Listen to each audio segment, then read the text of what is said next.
भीलवाड़ा में जिला कांग्रेस कार्यालय में बैठक आयोजित की गई। संगठन को मजबूत करने पर चर्चा हुई। कांग्रेस के महासचिव प्रशांत बेरवा ने कार्यकर्ताओं से एकजुट होकर काम करने का आह्वान किया। आगामी चुनाव में कांग्रेस की जीत का दावा किया। बैठक में विधायक प्रत्याशी, जिला कांग्रेस अध्यक्ष और अन्य नेताओं ने भी संबोधित किया। भाई साहब, आप आज भीलवाड़ा पहुंचे हैं, क्या आगे की रणनीति रहेगी?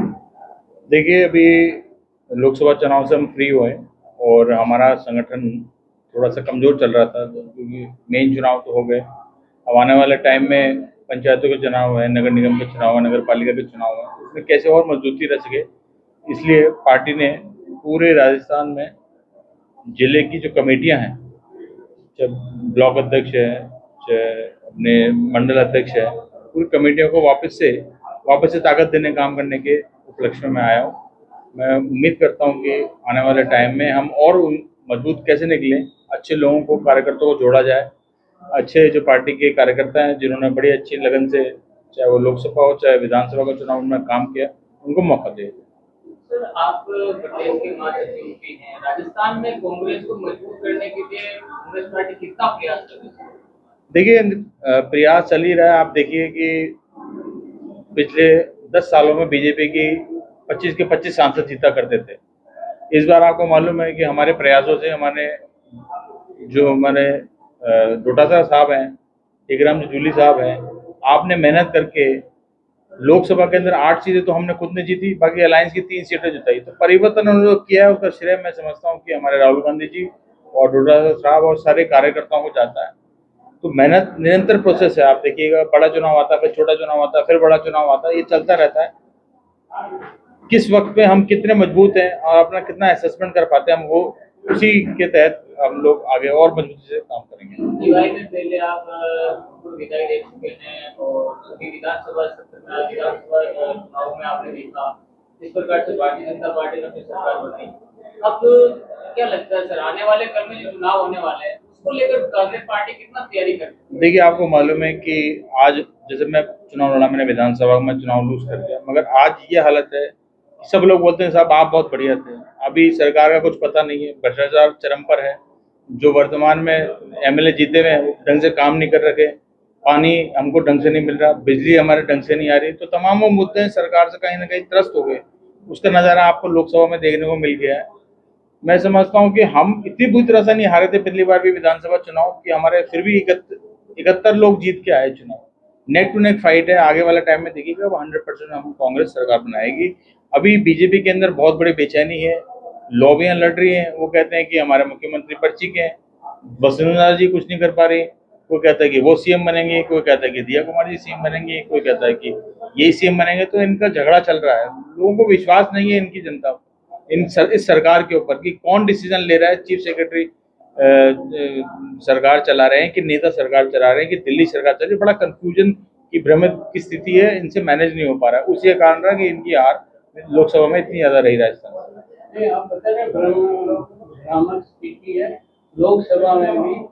राहुल गांधी जी बिल्कुल भ्रामक बयान देते हैं, उसके अग्निवीर के लिए है या हिंदू हिंसक है, उसके बारे में नहीं, मैंने बहुत जबरदस्त राहुल गांधी ने जबरदस्त बोला। उसको इंटरप्रिटेशन आप गलत में की। नहीं हिंदू, आप क्या मानते हैं? नहीं हिंदू हिंसक क्या बोला है? मैं हाँ तो मैं बताता रहा हूँ, सुनिए तो सही। मैं क्या बोलना चाह रहा हूँ, राहुल गांधी जी हमारे नेता हैं। उन्होंने जो बात कही है बड़ी सोच समझ के बात कही है और उसके साथ हम सब लोग करते हैं। हिंदू हिंसक है नहीं है ये तो जनता बताएगी कि है कि नहीं है। ठीक है, मैं जो उनके स्टेटमेंट है मैं उनके साथ वेरी करता हूँ। आप मानते हैं हिंदू हिंसक है? नहीं, क्यों है हिंदुस्तान? मैं तो कह ही नहीं रहा। हाँ, राहुल गांधी उनको इंटरप्रेट किया जैसे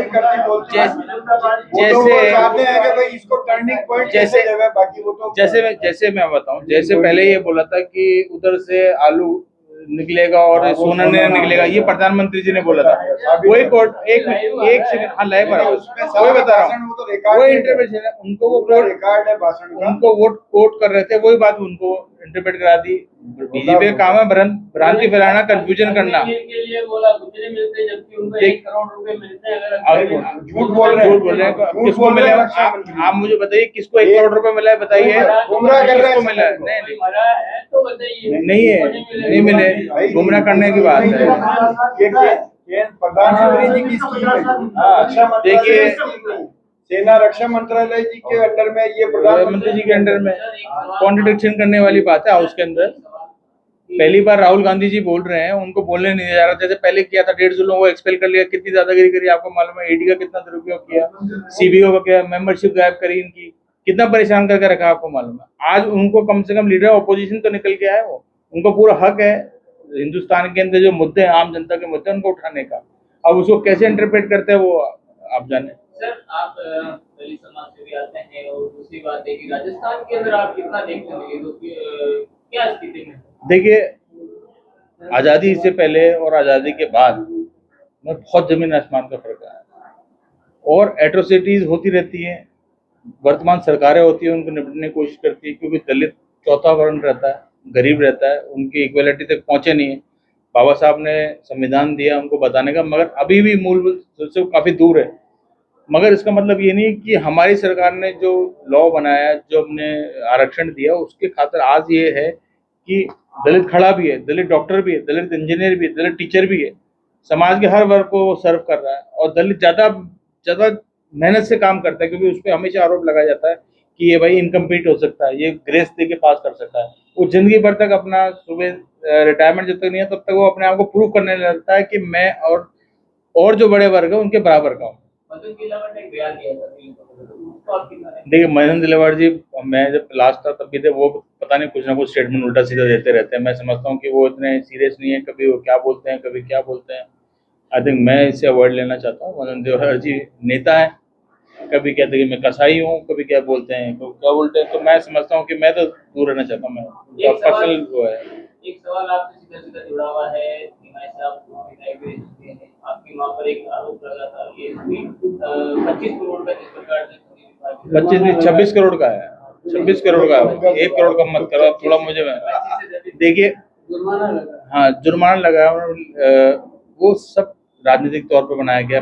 आप चेक करेंगे कि जो मेरी मदर के नाम से थी, वो हाईएस्ट रॉयल्टी पे थी पूरे जिले के अंदर, सबसे ज़्यादा ईमानदारी काम किए हैं। मेरी माइंस पहले किसी और के नाम की थी, मेरे रिश्तेदार के नाम थी, वो करीबन 25-30 साल से माइनिंग कर रहे हैं, और आज तक कोई केस नहीं लिया। आज तक डिपार्टमेंट ने क्यों नहीं एक्शन लिया मेरे ऊपर? अगर मैं गलती कर रहा था, भाजपा की सरकार रही है, हमारे टाइम में 2.5 साल तो कोरोना के निकल गए। अभी उनको प्रूव नहीं है कि मैंने काम किया। पेनल्टी लगाना तो बड़ा ही आसान काम है, ये द्वेषता की तरह देखी जा रही है। मैंने पूरा आप जगह पता कर लीजिए, चांदना पे भी लगाई, मौर्य जी पे भी लगाई, मेरे पे लगाई, क्योंकि हम तीनों कांग्रेस पे लगाई। आप मुझे बता दीजिए, भाजपा अगर मैं बीजेपी ज्वाइन कर लेता तो मेरे पे भी नहीं लगती। वो कोर्ट का मैटर है, अभी कोर्ट में मैंने लेके गया हूँ, सब जुडिस रहेगा, वो अपना कोर्ट निर्णय करेगा उसके अंदर। सामने आ रही थी कि माइंस के आसपास कहीं ना कहीं नहीं ऐसा सब दूध के दूध पानी हो जाएगा। कोर्ट बनी हुई, आप जाके शिकायत करना पाइए आराम से। ये सब कुछ मैटर है, कोर्ट में लेके जाए। वर्तमान की स्थिति को लेकर जैसे युवा भ्रष्ट में ज्यादा जा रहा है, अब कितना आप देखते हैं, क्योंकि आप कितना कांग्रेस को मजबूत कर पाते हैं युवाओं? देखिए, मैं 3 विधानसभा के चुनाव लड़ चुका हूँ। मैं 2000 से लेकर 2004 तक NSA में था, उसके बाद यूथ कांग्रेस में था, पार्टी ने मुझे दिया। मैं लगभग 11 स्टेटों में काम कर चुका हूँ। देखिए, मजबूती अपने आप में निखारनी पड़ती है, आपको इंडिविजुअलिटी पैदा करनी पड़ती है, काम करना पड़ता है, तब जाके आपको एक मुकाम हासिल होता है। जो लीडर बनना चाह रहे हैं उनको मेहनत करनी पड़ी, मेहनत के अलावा कोई कारण नहीं है। कांग्रेस पार्टी, क्योंकि मैं 2nd जनरेशन का आदमी हूँ, मैंने मेरे फादर का नाम मैंने एक बार यूज़ किया, उसके बाद तो क्वेश्चन मेरा खुद था। हार जीत सब किस्मत की बातें होते हैं, हमारा काम होता है कि अच्छी तरह से पार्टी को सर्व करें, लोगों की मेहनत करें। अब अभी जाके देख लीजिए मेरे एरिया के अंदर मैंने कितना काम करा है, चाहे PSC की बात हो, चाहे CSC की बात हो, चाहे म्यूनसिपल कोर्ट हो, चाहे ATJ कोर्ट हो, चाहे रोड बनाने की बात हो। आप मेरे एरिया में जाइए, ठीक है, मैं कोई बहुत ज़्यादा 50-60 हज़ार वोटों से नहीं आ रहा, मैं तो मानते से आ रहा हूँ। आज की स्थिति ये है कि आज सब लोग चाह रहे हैं कि साहब गलती हो गई, कुछ कमी हमारे नेताओं में रही, हम थोड़ी आपसी लड़ाई में रह गए, तो इस चक्कर में हम लोग पिस गए। अगर आज हमारे आपसी नेताओं की लड़ाई नहीं होती तो हमारी सरकार 100% आती है। एक अंतिम सवाल, विधानसभा चुनाव के बाद इस प्रकार से कांग्रेस नेताओं का भाजपा के अंदर जाना कितना आप देखते हैं? देखिए, एक तरफ से तो दुख भी होता है कि जिसको पार्टी ने इतना सब कुछ दिया, इतना मान सम्मान दिया, इतना पद दिया, इतना ऐश्वर्य दिया, कहीं पीढ़ी रह गई, पीढ़ी की पीढ़ी मदद करी है, वो दुख भी होता है। मगर कांग्रेस पार्टी एक बहुत बड़ा समुंदर है, किसी के जाने से कुछ रुकता नहीं है।